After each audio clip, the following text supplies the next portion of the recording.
I never imagined it would end like this. Not with her, not with him, and definitely not this way. The weight of those words hit me like a freight train, leaving me standing in the middle of a destroyed life. Everything I thought I had, my career, my relationship, my future, was torn apart in a matter of minutes. And none of it came from some unexpected tragedy. No, this was betrayal, a cold, calculated betrayal. I wasn't angry yet, but I could feel the rage building up inside. A storm just waiting for the right moment to break. And that moment that came when I found out my fiancée, Sarah, was pregnant with my brother's child. You heard me right. My fiancée. The woman I thought I would marry, the one I trusted more than anyone, was pregnant not by me, but by my younger brother, the one who had always had everything handed to him, the one who had always been their golden child. The punch to the gut felt like it came in slow motion. My heart sank, and for a second, I couldn't breathe. I wanted to scream, to lash out, but all I could do was stare at Sarah. She was in tears, barely able to look me in the eyes, and that was when I knew. My whole world had come crashing down. But here's the kicker: I didn't yell. I didn't rage against them. I wasn't going to lose control like they expected. Not this time. Instead, I made a decision. A calm, calculated decision. I wasn't going to let this slide. I didn't waste any time. I kicked Sarah out of my apartment. It was like I was watching everything I built crumble, piece by piece.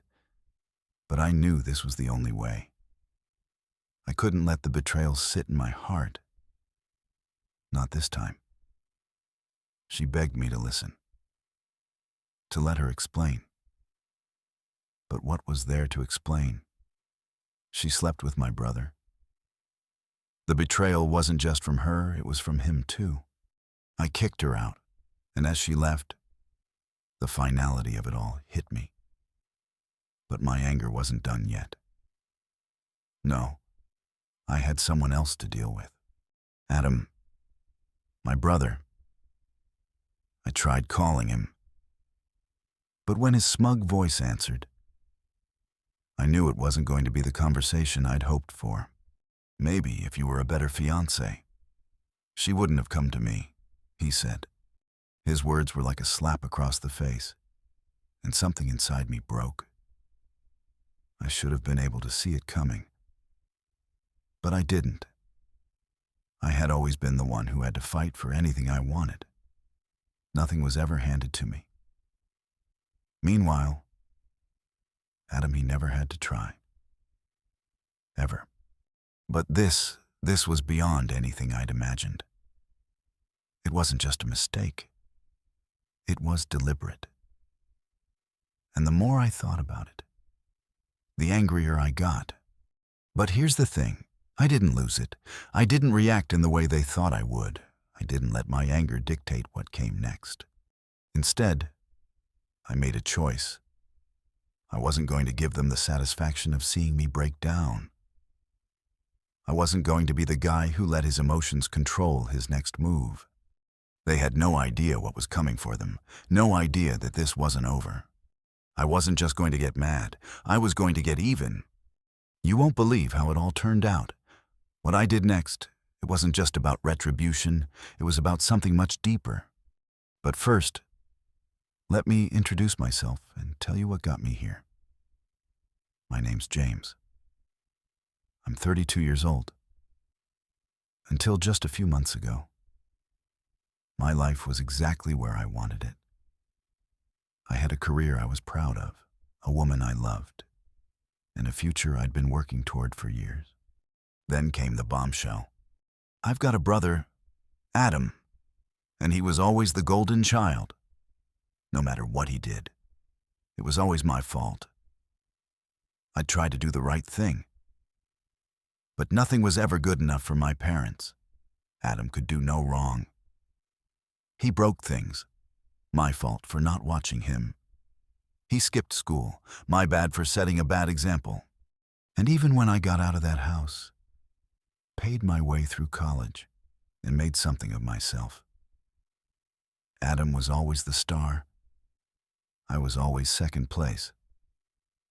I should have known something was wrong when I found out he was interested in Sarah.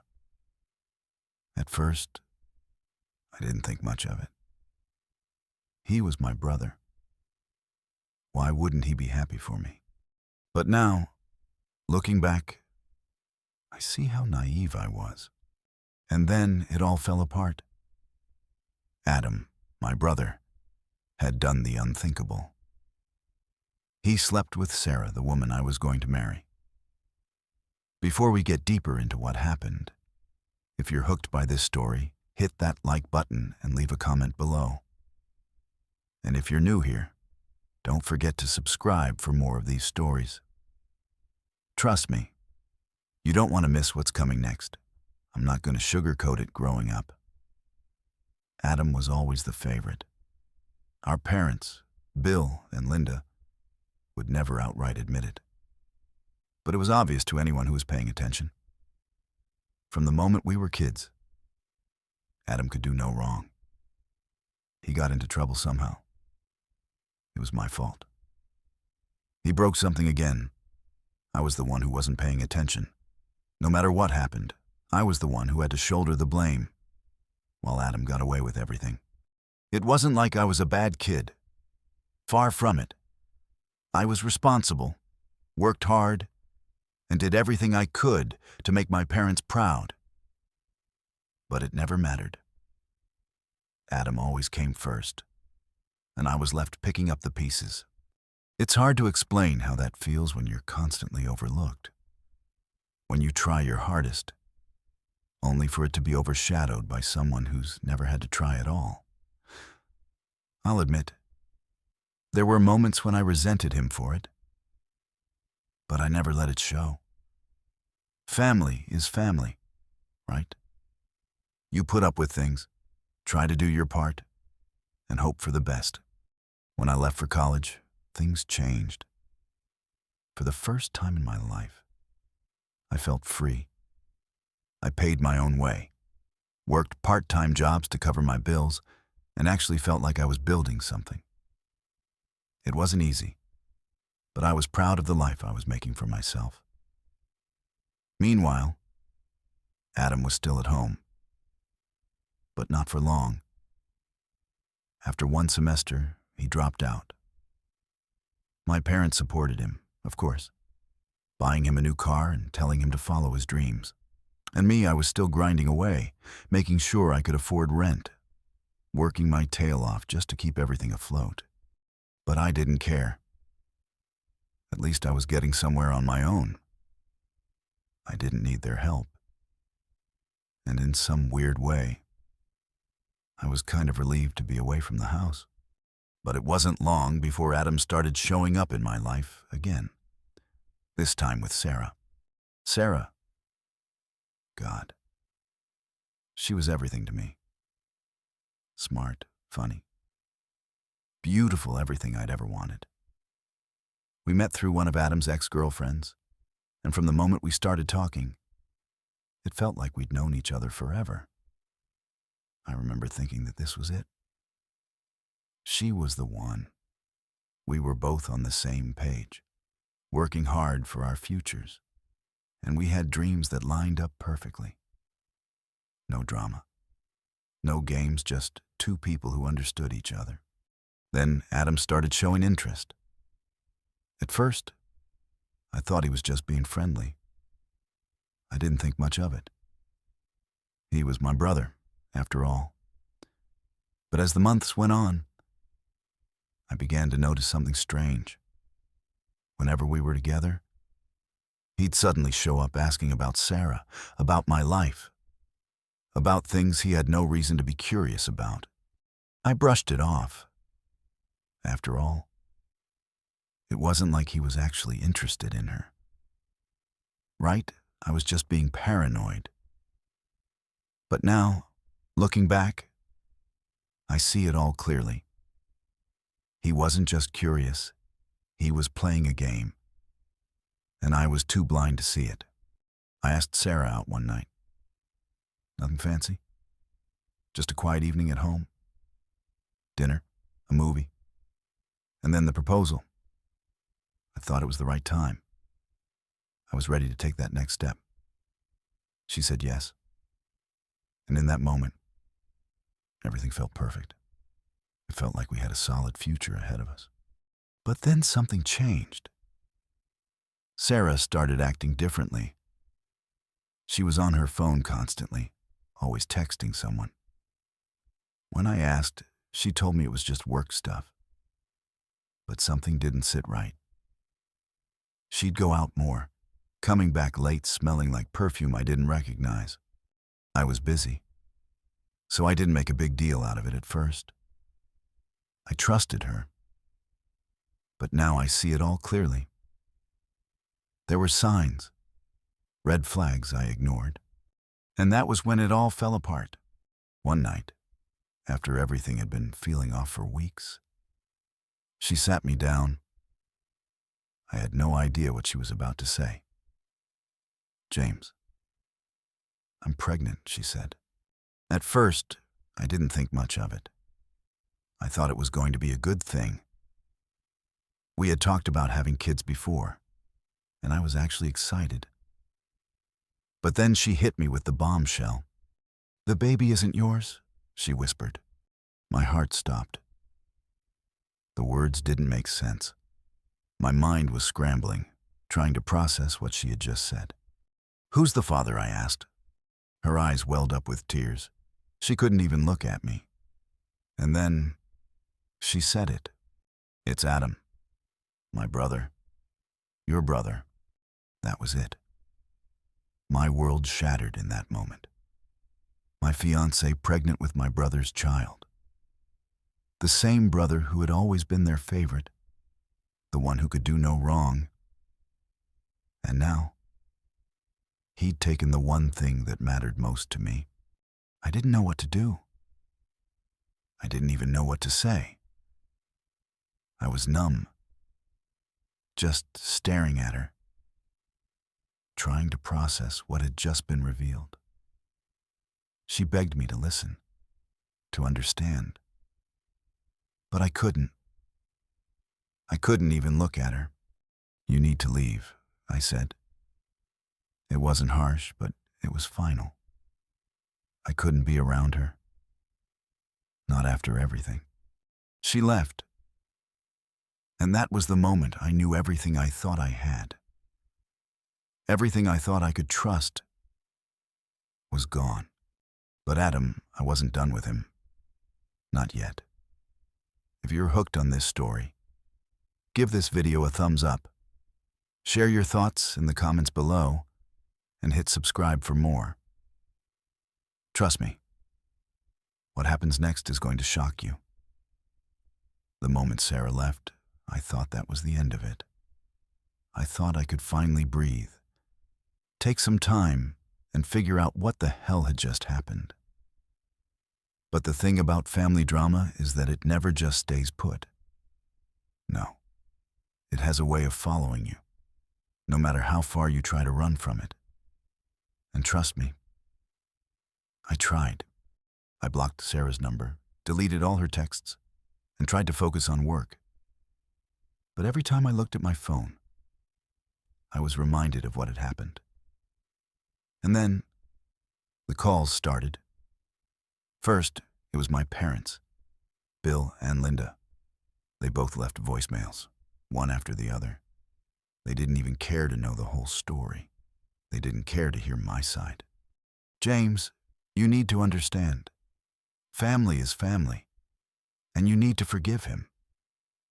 My mom's voice cracked through the voicemail. She didn't even apologize.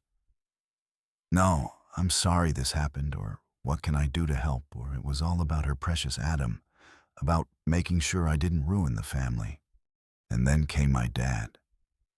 Same thing. He tried to convince me I was overreacting, that Adam made a mistake. A mistake. That's what they called it. Like Adam accidentally spilled a drink or broke a lamp. No big deal. Just a mistake. I couldn't take it.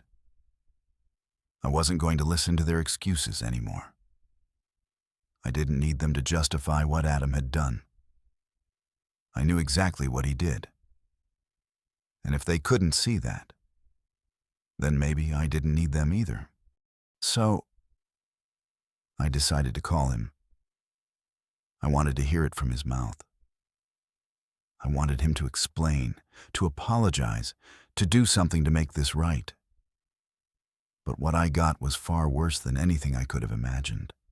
James, you're blowing this way out of proportion. It was just one mistake. Why can't you just forgive me?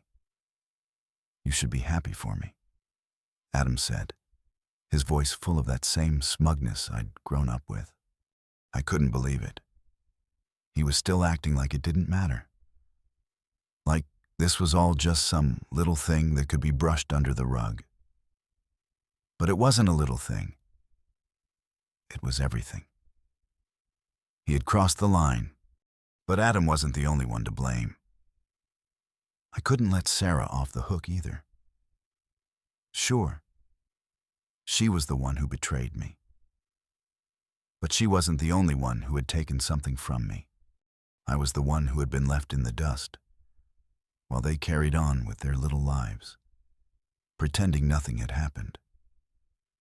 I could see it now, the way they'd both been sneaking around behind my back, hiding things from me. It was all too much. I couldn't just sit around anymore. I had to take action. I needed to make them see just how much they had hurt me. But I couldn't do it blindly. I needed a plan. A real one. Something that would make them understand that I wasn't just some guy they could walk all over. I wasn't going to let them get away with it. Not without consequences. If you're still with me, hit that like button and let me know in the comments what you'd do if you were in my shoes. I'm not sure if I'm overreacting. But the more I think about it, the more I know this isn't something I can just let slide. And trust me, you're going to want to see what happens next. The more I thought about what happened, the more I realized something. I couldn't just let this go. I couldn't let them think they could get away with ruining my life and walk away without any consequences. But it wasn't about revenge for the sake of it. It was about making sure they felt the weight of what they'd done. I wasn't just angry anymore. I was calculating. Every word, every action, every decision needed to be part of a bigger picture. I wasn't going to rush in blind, even though my first instinct was to march right over to Adam's place and knock his lights out. No, this had to be smarter. I had to think it through. It's strange how quickly clarity hits when you step back and really take a look at things. I realized that I had a few cards left to play. But if I was going to get what I wanted, I couldn't waste them. I had to make sure they would know exactly what it felt like to have everything you thought was yours, everything you trusted, taken from you. The first part of my plan was simple. I needed distance. I needed to remove myself from the situation entirely. Not just physically, but emotionally. I couldn't stay in the same town anymore. The reminder of what happened would be everywhere at the coffee shop I used to go to, at work, on the streets I walked every day. The whispers would never stop. People would know. So, I started planning my escape. I applied for a job transfer to another city somewhere far enough away that I could start fresh. I chose Seattle, a place I didn't know, where no one would have a clue about my past, a clean slate. At least, that's what I told myself. But even as I planned my exit, I knew I had to hit back where it hurt most. I knew that Adam wouldn't care about anything else. He didn't care about family, and he sure didn't care about me. So, I had to make him understand that the value of loyalty, the one thing he'd taken from me. The next part of my plan was more delicate. I needed to make sure that everyone who mattered to him knew what he'd done. I wanted him to feel the weight of his betrayal in the same way I had. Sarah wasn't going to be left off the hook either. She needed to understand that this wasn't just about our relationship. This was about integrity, respect, and she'd lost that too. She wasn't going to get off scot-free for what she did. I wasn't just going to let her walk away, pretending nothing happened. I took a deep breath as I sat in my new apartment, still half-packed and surrounded by boxes, but already feeling the first stirrings of something close to peace. But it was an uneasy peace. A peace I knew wouldn't last long until I made them understand. I wasn't going to do this alone. I couldn't. I had to get help. I knew who I could turn to. My cousin, Emma, was the only person who understood. She was the only one in the family who had actually reached out after everything went down. She wasn't one of those people who just told me to forgive Adam or to make peace with Sarah. No. She saw it for what it was, a betrayal of the worst kind. So I reached out to her. "Emma," I said when she picked up the phone, "I need you to do something for me. I need you to talk to Tina. Make her understand what she's done. And I need you to talk to Adam's friends, too. Let them know exactly how he's ruined everything. I'm not going to let them walk away from this like it never happened." There was a pause on the other end of the line, and then she responded, "You really mean it, huh? You're not going to let this go?" "No, I'm not," I said firmly. "It's not just about the relationship anymore. It's about everything they've taken from me. I'm not going to let them get away with it." I could hear her sigh. But then she said something that gave me hope. "All right, James, I'll help. But this isn't going to be easy." "I know," I said. "But I'm done being the victim. It's time they felt the consequences." Are you still following this? Drop a comment below. What would you do if you were in my shoes? And don't forget to hit the like button and subscribe. Trust me, things are about to get real. Stay with me. Executing the plan wasn't as easy as I thought it would be. I had the strategy in place, but carrying it out, that took patience, precision. I couldn't rush this. Adam and Sarah had no idea what was coming for them. But I needed to make sure it was executed in a way that made them feel the consequences. Not just in the moment, but for a long time. The first step was getting Emma involved. I had to make sure she understood exactly what I wanted her to do. I trusted her more than anyone. She was family, but more importantly, she was the only one who saw this situation for what it really was: betrayal. Not just from Sarah, but from Adam, too. Emma agreed to reach out to Sarah's friends, make sure the truth came out. She wasn't going to let her hide behind excuses anymore. I knew it wouldn't be easy. Emma had always been the quiet type, not the one to stir up drama, but this time, she was on my side. I had her talk to Sarah directly too. I needed her to hear it from someone she trusted. She needed to understand how much she had hurt me, how much her actions had destroyed what we had. She couldn't just walk away and expect me to be okay with it. I wasn't going to let her act like everything was fine while she built a life with Adam. That would be the ultimate slap in the face. But it wasn't just about Sarah. I couldn't forget Adam. He needed to be taken down, too. If I didn't make him realize just how deeply he'd hurt me, if I didn't show him the consequences of his actions, then all this would be for nothing. So I took the next step. I reached out to Adam's closest friends, those guys who always kissed his ass, always looked the other way when he messed up. It was time to shake their world up too. I needed them to see Adam for what he really was, a selfish, entitled brat who didn't care about the people around him. I carefully crafted a message, one that would get their attention without seeming like I was just trying to get back at him. I wasn't petty. This wasn't about revenge for the sake of revenge. This was about them understanding the depth of what Adam had done. I wasn't going to let him slide by and have his little group of sycophants continue to worship him. I sent the message to his friends, letting them know everything that had happened about how Adam had slept with Sarah, how he'd betrayed me in the worst possible way. I didn't hold back. I wanted them to understand the true nature of what was going on.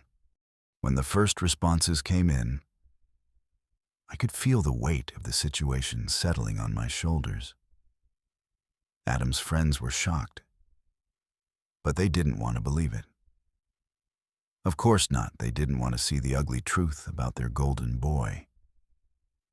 But as more of them replied, I could see the cracks starting to form in their loyalty. They started questioning Adam, asking him about it. That was the moment I knew I was getting to him. Then came the part I had been waiting for Adam's reaction. It didn't take long for him to reach out. His first message was typical Adam, arrogant, dismissive. He tried to act like it was no big deal, tried to downplay everything. But I could hear the fear underneath. The fear that he was losing control, that for once, he wasn't the one in charge. You're making this way more complicated than it needs to be.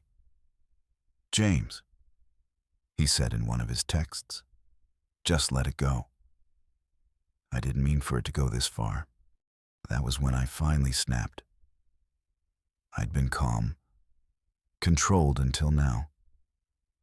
I shot back at him. You didn't mean for it to go this far. You slept with my fiancée. Adam. And now you think you can just walk away from this. You're not getting off that easy. I wasn't finished yet. Not by a long shot.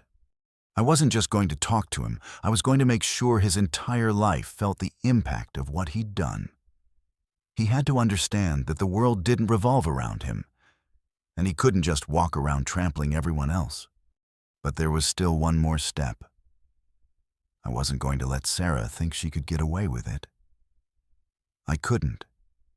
No matter how much she tried to justify her actions, it didn't change the fact that she'd destroyed everything we'd built. It didn't matter that she was pregnant with his child. That wasn't my responsibility. I wasn't going to let her hide behind that. So I made sure her friends knew too. I wasn't going to let her sweep this under the rug. I sent the message to Sarah's closest friends, people who had no idea what was really going on. I didn't hold back with them either. They needed to understand that this wasn't just some momentary lapse in judgment. This was a calculated decision to betray me. And they needed to hear it when they came back to me, asking what I wanted from them. I didn't ask for forgiveness. I didn't need it. What I wanted was simple accountability. I wanted everyone to know the truth, to see what they'd done to me. If you're still with me and you want to see how this all plays out, make sure you like and comment below. What would you have done if you were in my shoes? I'd love to hear your thoughts. Don't forget to subscribe for more. It's about to get real.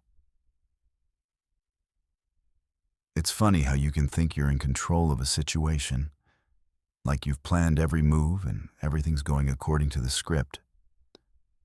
But then, reality hits and reminds you that people don't always react the way you expect. Adam didn't take the news well. Sure, on the surface, he tried to act like he didn't care, but I could tell. The way his voice cracked when he texted me, the way his friends started distancing themselves, it all showed that my plan was working. But this wasn't the moment I'd been waiting for. No. The real payoff was coming, and I wasn't going to stop until Adam felt it. I had done everything I could. I'd sent the messages, reached out to his friends, made sure everyone knew the truth. But I wasn't going to be satisfied until Adam came face to face with the fallout. And that's exactly what happened when his so-called perfect life started to unravel. It all began when I got that first text from him after I'd gone public with what happened. He had always been good at hiding behind his confidence, acting like he didn't care what others thought. But not anymore.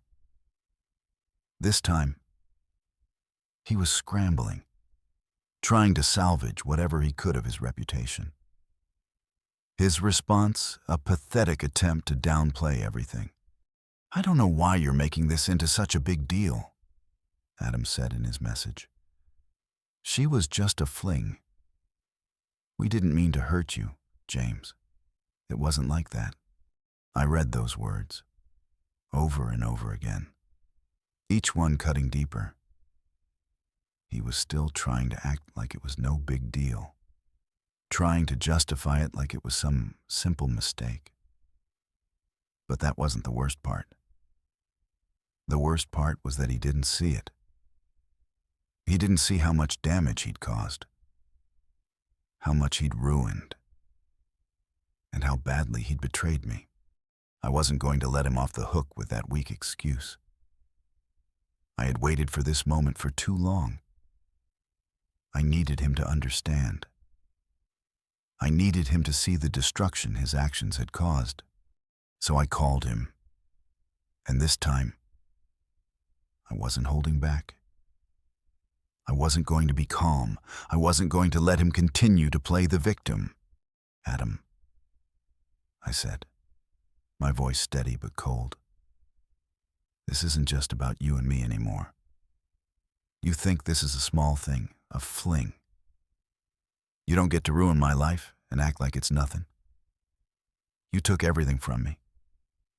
And now you're trying to walk away like it doesn't matter. You've broken me. And now you're going to feel it." There was silence on the other end of the phone. He didn't know what to say. And I could feel it. That's when I knew I'd hit a nerve. But even after that phone call, I knew it wasn't over. I needed him to really understand what was at stake here. So, I kept the pressure on. I wasn't going to back down. As for Sarah, things weren't much different. She had been trying to reach out to me, apologizing, begging me to talk to her. But she wasn't going to get that chance. Not yet. I had to make her understand. I had to make her face the consequences of what she had done, not just to me, but to herself, to us, and to our future. She couldn't just hide behind the pregnancy or the excuses anymore. It was time for the truth to come out in full force. When I spoke to her, it wasn't about anger. It wasn't about revenge. It was about closure. I needed her to hear it from me. "Sarah," I said, "this is over. You don't get to pretend like none of this happened. I won't let you. You've ruined everything we had, and now I'm walking away from you. I'm done." The silence on the other end of the line was deafening.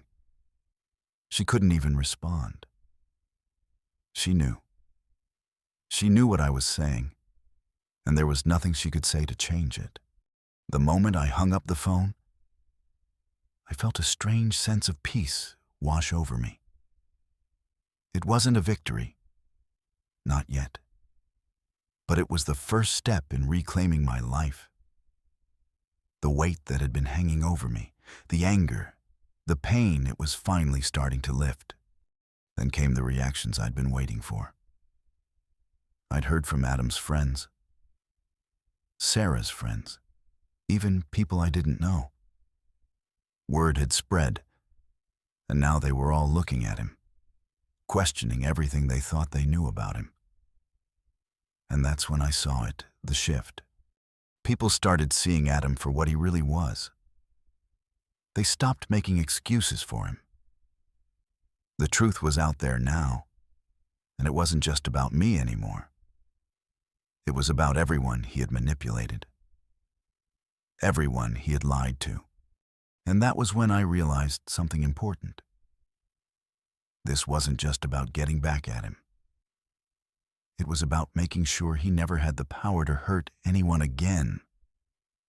He had taken advantage of his position for too long, and now the mask was off.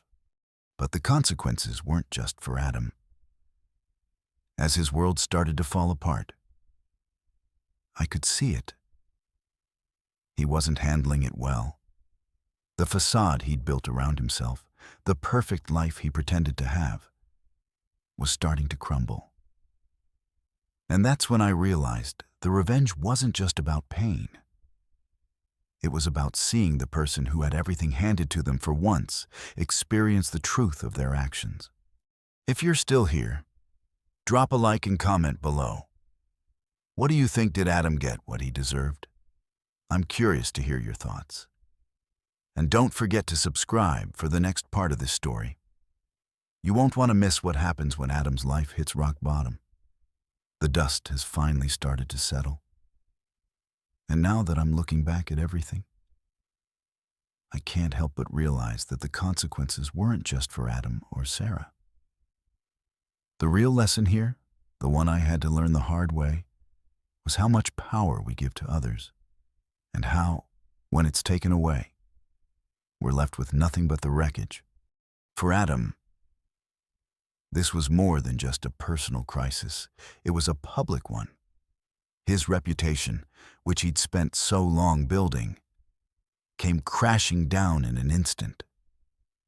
People started to see him for what he really was, a person who manipulated those around him for his own gain. For the first time in his life, he couldn't hide behind the mask of confidence. His friends started pulling away, and slowly but surely, the golden boy image he'd held for so long started to crumble.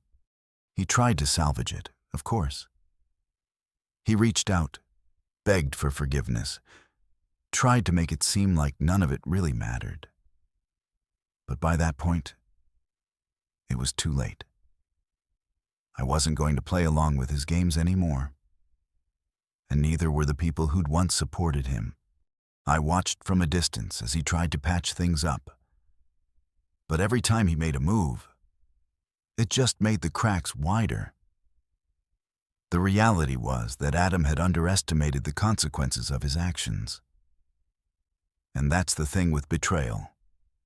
It's not just about hurting someone in the moment. It's about the long-term damage it does. The trust that's broken doesn't just snap back into place. As for Sarah, her life was different. The pregnancy she tried to use as a shield for her actions has only made things worse. She wasn't in control anymore, and it was clear that, as much as she tried to justify it, the damage was done.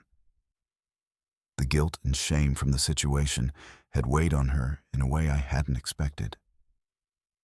It wasn't about the child anymore. It was about her own reckoning. I could see it in her eyes, the way she struggled to make sense of everything she'd done. But here's the truth. I didn't need their apologies. I didn't need them to beg for forgiveness or tell me how sorry they were. That wasn't what this was about. It wasn't about getting closure from them. It was about me taking control of my own life again. I had been so wrapped up in the mess they'd created that I lost sight of the most important thing, my own peace. And once I realized that, I knew it was time to let go of all the anger, all the resentment.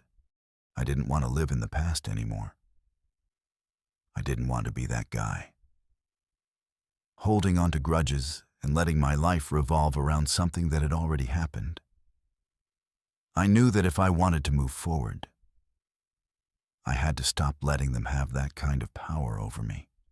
That's why I made the decision to leave everything behind. I moved to Seattle, just like I'd planned. The city was a fresh start, a place where I could breathe without the weight of the past hanging over me. It wasn't an easy decision to leave, but I knew it was the right one. The truth is, we all learn from the messes we get caught up in. The hardest part was realizing that my peace wasn't dependent on getting revenge or making them feel the hurt I'd felt. My peace came from moving forward, from letting go, and from building a life that was mine. So, what's the takeaway from all this? Well, I've learned that no one gets to dictate your worth. Not your family, not your friends, and definitely not someone who betrays your trust. We all have the power to choose who we let into our lives and who we cut off. It's not about holding on to the past. It's about taking back control of your future. In the end, I'm better off. I'm stronger, more resilient, and I know that I don't need anyone who can't respect me. My life isn't defined by the mistakes others make. It's defined by how I rise from them. Thanks for sticking with me through this journey. If you've learned anything from my story, I'd love to hear your thoughts in the comments below. If you've ever gone through something similar, how did you handle it? Hit that like button if you feel inspired, and don't forget to subscribe for more stories like this. Remember, no matter what happens, you always have the power to reclaim your life. Take control. Make it yours.